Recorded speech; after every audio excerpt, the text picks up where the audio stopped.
یو کال مخکې چې کوم دی نو انډیا والا زمونږ په دې قوم باندې زمونږ په دې ملک باندې په کشمیر باندې اټیک وکړو او دغه شان دی چې کوم دی نو زمونږ فوج والا یو زبردست چې کوم دی نو مقابله ورسره وکړه او یو زبردست شکست یې ورکړ. د هغې چې کوم دی نو یو کال پوره شو او اوس هم چې کوم دی نو دوی بار بار چې کوم دی نو دا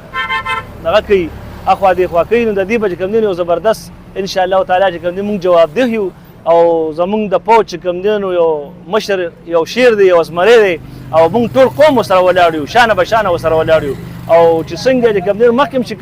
شکست ورکړی دی دغه شان دی به چې کوم دی نو دی بیا شکست مومي او ورکوو به ور انشاءالله تعالی. فوج سره چې کوم دی نو زمونږ پوره مرسته ده او پوره چې کوم دی نو ولاړ یو چې څه قسمه چې کوم دی نو قربانۍ غواړي هر څه ته چې کوم دی نو تیار یو. زمونږ د پاکستان عوام، د پاکستان حکومت، د پاکستان فوج، د پاکستان مشران الحمدلله ټول داسې غیرتمند دي، داسې تکړه دي چې ځانونه قربانوي، خپل ځان قربانوي، ماشومان قربانوي، خپل هیله وباسي او په چا باندې هم نه راتړي. او کومه انډیا چې دا کومې فارمولې استعمال کړي دغه فارمولې چې دي نو دا زموږ په دې جیبونو کې پرتې دي، که د عوام په جیب کې وی، که د حکومت په جیب کې وی، که د فوج په جیب کې وی او که زمونږ د مشرانو په جیب کې وی او که دا هر قسمه کار کوي، کابل له مال ورکوي یا بل له مال ورکوي او که دا وایي چې زه د 18 صوبې ما یا 20 صوبې ما زمونږ انشاءالله لږ پاکستان دی، معمولی پاکستان نه دی، دا ګوره هغه پاکستان دی چې دا ټول به تاسو ناست کي او انشاءالله د پاکستان نوم نه دی، د پاکستان یو شان دی. پاکستان زنده باد. فرماش په وجه خدا دی که دغه څه وایي که نه انډیا چېرې هغې کومه کارنامه کړې د هغه جز چت شوی نه دی او انشاءالله پاکستان ایستلی دی او په خاورو کې ورته پروت دی، په هغه انډیا کې ایستلی دی او پاکستان ته یې راغورځولی دی. د پاکستان سره انشاءالله داسې ایټمي وسله ده چې یو ملک ته سر نشي اوچتولی، که کابل وی، که انډیا وی، که روس وی، که جاپان وی او که امریکا وی. انشاءالله د ټولو په ملکونو کې به انشاءالله زمونږ پاکستان کمانډو موجود دی، په کابل کې به موجود دی، په انډیا کې به موجود دی.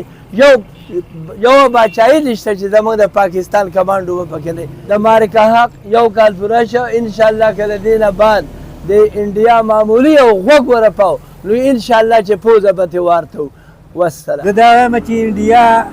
یو کال مخکې په موږ کومه حملې اټیکونه کړي خو ناکامه شوي وو. انشاءالله چې زموږ د طرفه پې کوم اټیکونه شوي نو کامیاب موږ په دې ډېر شکرداره یو لکه زموږ فوج چې کوم دی لکه دا ډېر رسېدلی ښې برابر کارنامې کړي دي او دا یو کال تېر چې په دې موږ ډېر زیات خوشحاله یو چې خدای ښه په خیر تېر کړو. یا په موږ اټیک وکړو نو بیا به همدغه حال وي او د دې نه یو په درې به زیات وي چې مخکې کوم حالات تېر شوی دی د هغې نه به یو په درې زیات وي انشاءالله. انډیا ډېره تاو راتاو شوه موږ ته چې موږ په پاکستان په کوم حالات خراب کړو، په کوم حالات به ول معیشت خراب کړو، خو شکر الحمدلله انډیا ډېرې فارمولې په موږ استعمال کړې او د انډیا ټولې فارمولې موږ خرابې کړې او زمونږ داسې فوج دی چې دوی معمولي نسخانو کې انشاءالله تعالی موږ پکې دننه داسې نسخان وکړو چې دوی به یاد لري او دا زمونږ ریکارډ دی انشاءالله تعالی چې موږ ته به هېڅ قسمه ضرر انډیا موږ ته ونه رسوي او چې ویې رسولو نو موږ به ورته خیر یو په 4 رسو.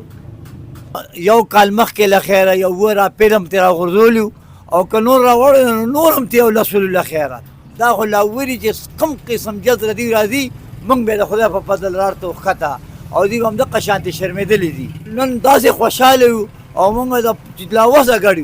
او چې څنګه نور زیاتونه د دې نه به بیا نور زیات خوشحاله یو او موږ د فوج سره شانه به شانه ولاړ یو او پاکستان زنده باد او فوج هم زنده باد او زما اشنا هم زنده باد. راځي بس زه خو یو مزدور کار سړی یم او په خپل وطن زموږ باندې خپل نوم قربان دی که نه او هغه کال خو برابر شو انډیا له موږ ډېر غټ شکست ورکړی او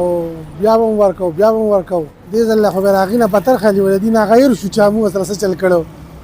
ملک هم ټول داسې خاین کړی چې بس پته نه لګېده. بالکل زموږ خو آرمي چیف او بس زموږ دپاره خو ډېر لوی او دوی دغه بهادر سړی دی او موږ ټول خو په جذباتو به